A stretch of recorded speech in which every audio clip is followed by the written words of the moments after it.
Right then, welcome back to Iron Sports. Jamaica's Wycliffe Dave Cameron is in his third two-year term of arguably one of the toughest jobs in the Caribbean, and that is President of Cricket West Indies, the hot seat. Now, the future of the sport in the region, as always, is cause for concern with the seemingly never-ending decline in the world rankings and the traditional Test and ODI formats in particular.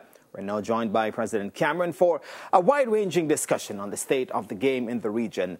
Sir Cameron, welcome to Iron Sports. Thank you, I know you haven't been here for a while, so you were supposed to get some treats. You'll get that afterwards, depending on how the interview goes. I look forward to that. And thank you very much for inviting me on, and good evening to your viewers. Good to have you here. So let's start from the most current. The Pro League just ended. Guyana once again champions. For the fourth straight year. As a matter of fact, coincidentally, the 4 years since the four-day format has been the Pro League. 4 years in, how would you describe it, and is it working? From a very top-level situation, it is working. We've achieved some of the objectives we set out to do, which is to have our players playing cricket all the time. We now need to get performance. The reason Guyana is winning is because Guyana, I think, has the best setup across the region. When we embarked on this PCL, we asked all the franchises, because I'm not sure if you're aware, but the franchise are actually separate entities attached to the cricket boards. And we did that deliberately because we wanted them to be able to pull players from around the region and not have the stigma and saying that it's a country team, it's from the island. And we have been seeing that. And we have been seeing that. And Guyana actually did a business plan, and their business plan was to win the tournament for the first 3 years. And they've achieved that. Reason why? They actually have a second team. Guyana has a second team that is always in practice as well. And if you look at the stats, you'd have seen how many players they've used over the year and that have come in and contributed. We won the Under-19 World Cup 2 years ago with two of the fellas who are now playing, two of the players, Keema Paul, Hetmeyer.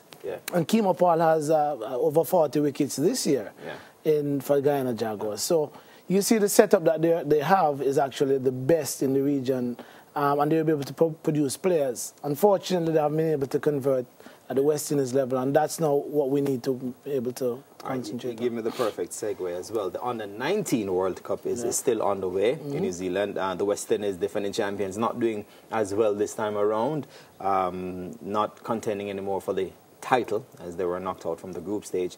Your thoughts on their performance? Again, I think we've batted fairly well.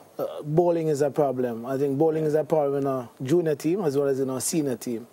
If you look around the world, and I've been emphasizing this to my selectors and coaches, that bowlers win your games. And if you don't have any bowlers, you're going to always struggle. You look at the best teams in the world, is when they have their bowlers in good nick, that we do well. So we've struggled as a bowling unit, and that has been shown. This Under-19 team, this group, we had them in training, we had them even going to Zimbabwe, etc. And South Africa for a year and a half. Sufficient time to get it right, but come the big stage, it has gone. Well, again, Jermaine, we have to think about everything in context, right? We played 3 matches up front in the group stages. South Africa and Pakistan, South Africa and New Zealand beat us. I don't know if you saw what happened to New Zealand last time, but Afghanistan blew them out of the water. So this is not about the Under-19. It's the future of West Indies. And so we're producing talent all the way through. Some years you're going to get it right. But some of the players who went on those tours to Zimbabwe and South Africa were actually players who could not play in this current setup because of age. And because we hadn't selected the team as yet, we would have taken some of the players from the previous World Cup team that went on a tour. So I think it's only about 6 of them from the tour, the team that toured is actually playing in New Zealand now. Speaking of the future of West Indies cricket, let's look at the senior team now. We've lost 8 of the 9 matches on tour of New Zealand across tests, all formats. Stuart Law, Captain Jason Holder, there at the helm in their respective positions, do they still have the confidence of the board at this juncture, based on how we did in New Zealand? Because it really went haywire there. Yeah, well, I don't think there's no secret about that. It was a disaster for tour from a performance standpoint. The issue is always around New Zealand is a tough tour. Yeah. Let's be very, as Pakistan is finding out. Pakistan has won one game in, I think, 6 or 7. Yes. Right? And Pakistan is ranked way ahead of us. So New Zealand is always a tough tour. But again, Jermaine, what I've said to the coaches and the players, it's not about losing, it's how we lose. And so if we go on fighting, if we play a good game, if we're outbatted, outballed, then fine. But when we drop catches, when feeling is bad, when we appear that we're not sure of why we're there, then that concerns me. But we've had discussions with the coaching staff. We're making some changes to the management group going for the qualifiers, and we've told them that we have. We're bringing in a different bowling coach. We will solidify the batting. Who is that? Who's the bowling coach? I'm not sure. I'm at liberty to disclose at this point. But you're the big man in it. Well, you know, you have the liberty. You can take liberties. Protocol. But he's not from the region. Okay. Again, we want to bolster our bowling. Because again, I believe if we have good bowlers, then whatever we get to make our batting will take care of that. And he comes in for the World Cup qualifiers. He will come in for the World Cup qualifiers. All right. And hold up. We see remains as captain for the World Cup qualifiers. That's correct. Let's look at that squad quickly. As usual. Let's look at that squad. Yeah, they I don't want to call them troublemakers, but Kieran Pollard, Sunil Narayan, Darren Bravo, they have opted out based on what we saw in the release from the board, stating that instead they'll play the Pakistan Cricket League, Andre Russell as well. How problematic is it for you as president and the board in dealing with the players in general at this juncture, in trying to have the West Indies qualify for the World Cup and really get us back on track as the world looks on? Yeah, it's particularly challenging, but again, it's not about West Indies cricket, right? It's a society on a whole. Players are making decisions around what can I earn here versus what I can earn in Pakistan, and we have to be reasonable. But at the same time, we believe that a lot of these players have been given an opportunity by Cricket West Indies and West Indies cricket for the last 15, 20 years.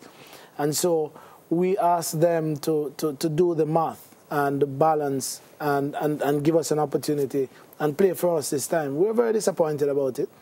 And, you know, the board, in its wisdom, feels that after this World Cup, the qualifiers will qualify, and we'll probably not invite those players to be a part of Cricket West Indies going forward. I was about to ask you that, because does it mean that if they don't play in the qualifiers, having been invited, that you won't look towards them once we qualify?